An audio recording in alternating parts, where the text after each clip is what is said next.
चंदनपुर गांव के स्कूल में पहली टीचर के बदले एक नई टीचर आई थी। सब बच्चे अपनी पहली टीचर अनीता को बहुत पसंद करते थे। अनीता का स्वभाव भी उन बच्चों के साथ बहुत अच्छा था, पर अपनी कुछ फैमिली प्रॉब्लम्स के कारण अनीता को वापस अपने शहर जाना पड़ा।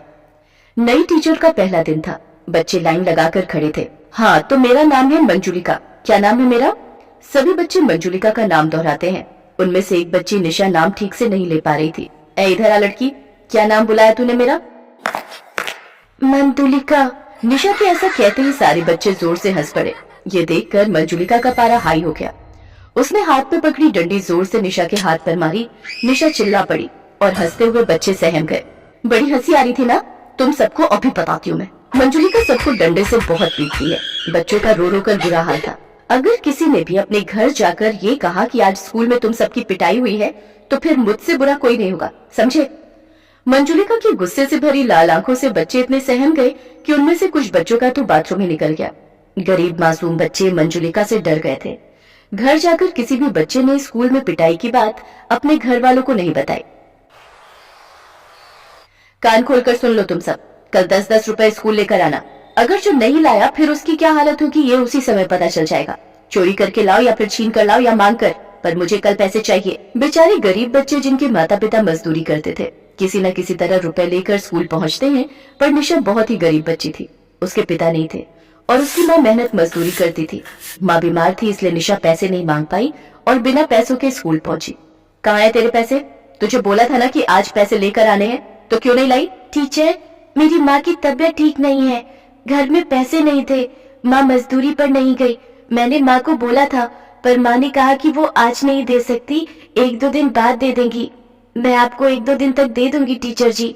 चल फिर ठीक है। जब तक तू मुझे पैसे लाकर नहीं देती, तू पूरा दिन धूप में खड़ी रहेगी। जा वहाँ धूप में जाकर खड़ी हो जा। मैडम जी, छोटी बच्ची है, माफ कर दो ना, बेचारी गरीब है। तुझे बड़ा तरस आ रहा है? करूँ तेरे खिलाफ रिपोर्ट? अभी तेरे को स्कूल से निकाल देंगे। बोल दूंगी तेरा काम ठीक नहीं है, तू स्कूल के बच्चों पर अत्याचार करता है। बोल चौधरी साहब को जाकर बोल दूं, क्योंकि तू ठहरा अनपढ़, तेरी बात तो कोई नहीं मानेगा, पर मैं तो पढ़ी लिखी हूँ, मेरी बात यहाँ पर सब सच मानेंगे।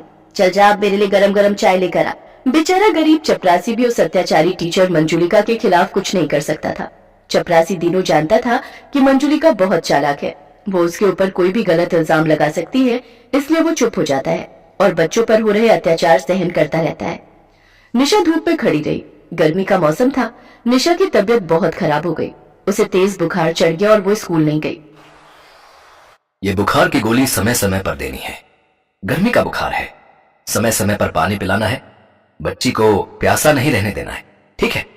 और कोई चिंता की बात नहीं है। गुड़िया रानी बहुत जल्दी ठीक हो जाएगी। ठीक है वैद्य जी। 2-3 दिन बाद जब निशा की तबीयत में सुधार आता है तो वो स्कूल पहुंचती है। 10 रुपए उसके हाथ में ही थे, क्योंकि वो जानती थी कि अगर वो पैसे नहीं ले गई तो टीचर उसको बहुत मारेगी और सजा देगी। मंजुलिका जी, ये घड़ों का इंतजाम मैंने कर दिया है। यहाँ पर ये 2 बड़े घड़े पानी के लिए रखवा दिए हैं। दीनू, इसमें ठंडा पानी भर दो, ताकि मंजुलिका जी को गर्मी में पढ़ाने में कोई दिक्कत ना आए। सामने घड़ा बच्चों के लिए भी रख दो। स्कूल में बच्चों को भी तो गर्मी और प्यास लगती है। शुक्रिया चौधरी साहब। गर्मी में सच में बहुत प्यास लगती थी। बार बार कुएं से पानी मंगवाना पड़ता था, और फिर बच्चे भी छोटे हैं, उन्हें भी बहुत प्यास लगती है। आपने ये ठीक किया। और कोई काम हो तो आप दीनू के हाथ कहलवा दीजिएगा। आखिर आप हमारे गांव के गरीब बच्चों को स्कूल में पढ़ा रही हैं। हमारे गांव के लिए इतना कर रही हैं तो हमारा भी कुछ फर्ज बनता है। आपको हमारे गांव के गरीब बच्चों को पढ़ाने के लिए भेजा गया है। ये बहुत बड़ी बात है, पर गांव का चौधरी होने के कारण मेरा भी तो फर्ज बनता है। चौधरी साहब के जाने के बाद मंजुलिका फिर से अपने रूम में आ जाती है। टीचर जी, ये आपने जो पैसे मंगाए थे वो लाई हूँ। ठीक है, कहाँ गायब थी तू? 2-3 दिन से आई क्यों नहीं स्कूल? टीचर जी, मुझे बुखार हो गया था, इसलिए नहीं आई थी। चलो जल्दी से सारे बच्चे स्कूल की सफाई करो। कितना गंदा हो रहा है यहाँ, एक भी कूड़ा नजर नहीं आना चाहिए। चलो सब किताबें अपने बस्ते में रखो और स्कूल की सफाई के लिए शुरू हो जाओ। छोटे छोटे मासूम बच्चे हाथों में झाड़ू पोछा लिए पूरे स्कूल को साफ करने लगते हैं। जिन हाथों में किताबें होनी चाहिए उन हाथों में झाड़ू पोछा था, और ये सब अत्याचारी टीचर मंजुलिका के कारण था। मंजुलिका आराम से अपनी कुर्सी पर बैठी फल फ्रूट खा रही थी और बच्चे साफ सफाई कर रहे थे। कुछ भी कहो, चौधरी साहब के भेजे हुए आम और तरबूज हैं बड़े मीठे। ओ, अरे मेरी चप्पल फिर टूट गई। इधर आओ तुम सब में से मोची किसका बाप है? टीचर जी, मेरे बापू जूते पालिश करते हैं। अच्छा, ये तो बहुत बढ़िया बात है। ये हुई ना अच्छे बच्चों वाली बात।